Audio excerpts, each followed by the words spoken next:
Welcome to another edition of What the Fatah.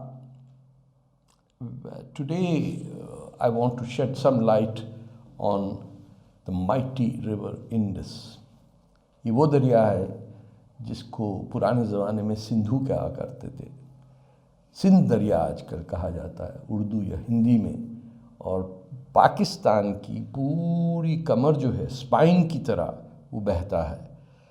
Tibet में कहीं पानी शुरू होता है, हिंदुस्तान का इलाका लेह जो है वहाँ से गुज़रते हुए ये वो दरिया है जिसमें हिंदुस्तान और हिंदुस्तानी पैदा हुए। लेकिन आज ना कोई हड़प्पा को चाहता है, ना तक्षशिला को, और ना ही आपके मोहनजोदारो को। ये वो इंडस वैली सिविलाइजेशन है जो 2500 साल कम से कम BC, यानी मौजूदा सेंचुरी जो है क्रिश्चियन कैलेंडर है उससे 2000 साल पहले यहाँ शहर आबाद थे, जिनमें गलियाँ थीं, घर थे, सैनिटेशन थी, स्टोरेज सिस्टम था, ग्रेन स्टोरेज था। और दुनिया में सिर्फ 3 ऐसी सिविलाइजेशंस हैं। इजिप्शियन सिविलाइजेशन समझ लीजिए, वो है, सुमेरियन है, या सिंध की सिविलाइजेशन है। लेकिन आम हिंदुस्तानी जिसका वजूद ही सिंध से है, वो इसको भूल चुका है। आपके नेशनल एंथम में तो आता है पंजाब, सिंध, गुजरात, मराठा, लेकिन सिंध को कोई ना समझ पाता है।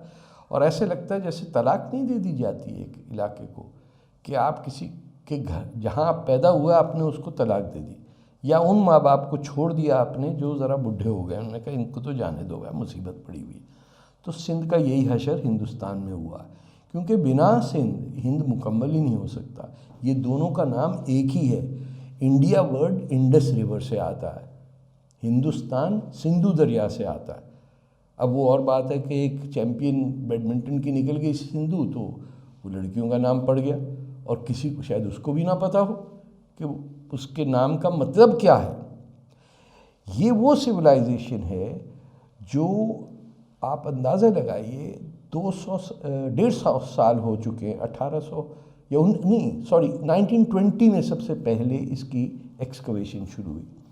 तब से आज तक मोहनजोदारो में ना आपको तलवार मिली है, ना खंजर मिला है, ना कोई जिसे स्पीयर भाला कहते हैं वो है, ना ढाल, यानी जंग की बिल्कुल उस सोसाइटी में वजूद ही नहीं था कि लोग आपस में लड़ रहे हैं, मर रहे हैं। सेटल्ड सिविलाइज्ड सोसाइटी जो दुनिया में कहीं नहीं थी, वो हिंदुस्तान में पैदा हुई, और यहीं से हम निकले मोहनजोदारो सिंध से, और फैलते हुए पूरे हिंदुस्तान में फैले। तो ये क्या वजह है कि रिवर इंडस के बारे में किसी को कुछ पता ही नहीं। गंगा जमुना तहजीब में इतना ज़्यादा उलझ के रह गए कि ब्रह्मपुत्रा में भी लगे हुए हैं। लेकिन जिस दरिया ने हमें पैदा किया, सिर्फ हमें नहीं पैदा किया, पूरे हिंदुस्तान को पैदा किया, उसी दरिया को भूल के बैठ गए। मैं नहीं कहता कि हिंदुस्तान फौज भेज के सिंध को आज़ाद कराए, लेकिन हिंदुस्तान के लोगों को ये तो पता होना चाहिए कि जिस नेशनल एंथम में वो सिंध की बात करते हैं वो है कहाँ, या आडवाणी साहब कहाँ से आए थे कराची से, उसका तो पता होना चाहिए। बेतहाशा लोग सिंध से आज भाग कर पुराना जो धर्म सिंध का है, जो असली धर्म था, जिसे हम सनातन धर्म कहते हैं या हिंदू जिसे कहा जाता है, वो आज वहाँ से भाग के इंडिया में पनाह ले रहा, जिसके खिलाफ CAA के अगेंस्ट जो लोग हैं वो कह रहे हैं कि भाई ये यहाँ क्यों आ रहे हैं। अब बताइए, अब सिंध का हिंदू नहीं आएगा हिंदुस्तान में तो और कौन, बाबर बादशाह आएगा क्या। ये सब के सब जो आए हिंदुस्तान को उजाड़ने और मारने, सिंध दरिया ने उन्हें सबसे पहले रोका। जब तक, और ये सबसे बड़ा डिफेंस लाइन था हमारा, हिमालय के पहाड़ों से ज़्यादा खैबर पास से भी गुज़र के आ सकते थे, लेकिन जब दरिया सिंध आता था वहाँ रुकना पड़ता था, वहाँ ब्रिज बनाने पड़ते थे, उसको कूद के आना पड़ता था। ये हमारी डिफेंस लाइन थी।